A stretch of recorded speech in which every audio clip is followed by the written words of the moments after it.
abwaan xasan daahir ismaaciil weersame oo kamid ah abwaanada daada yar ee reer Soomaaliland ayaa maanta si weyn u cambaareeyay xukunkii lagu riday mas'uuliyiinta wargeyska madaxa banaan ee Khubal iyo xayraadii la saaray xarunta wargeyskaasi. abwaan xasan daahir ismaaciil oo maanta la hadlayay telefishinka madaxa banaan ee Bulsha TV ayaa falkaasi ku tilmaamay mid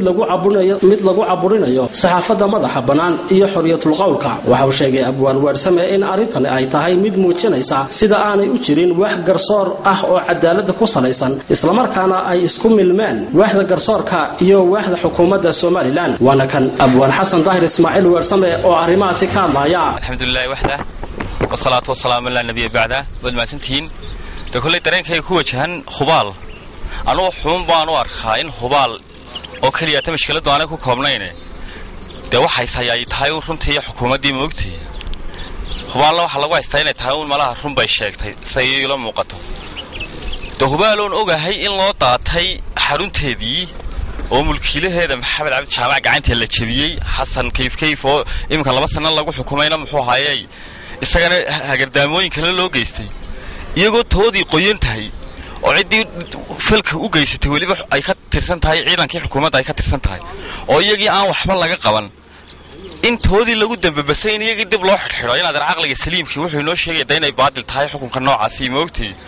xukunkan waxaan u aragnaa anigu aan u arkaa inuu yahay xukunkaasi tooda lagu baabiinayo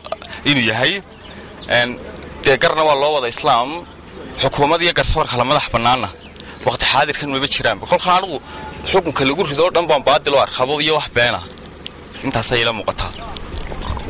maxaad uga jeedaa xukuumad iyo garsoorka la madax banaan ma jiraan waxaanay xukuumad iyo deemka ma jiraan xukuumad baarlamaan wax kala wada madax banaan ma jiraba hal guriga ayaa dalka ka taliyay aniga saaqaba halka guribaana ka talinaya soo muuqato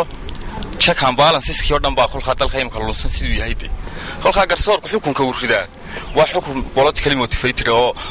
yaani siyaasada xagga dhimanka ka jirto intoodan lagu luminayo maana ila muuqata waayo maxkamaddu waxay xukumilayd toodan ka horeysay qoyeenayda isku dayga dilka ahayd bay xukumilayd intay durtabatan ku boobsiinaysadii ilaan qofka muwaadinka xaq uu leeyahay cidii dib u geysatay laga ilaaliyo isagoo gacantiisa xidhan tahay la yiraahdo hebel bad cayday oo hadana meeshiisina la xidho waxay u muuqataa in toodii la luminayo baa waagtahay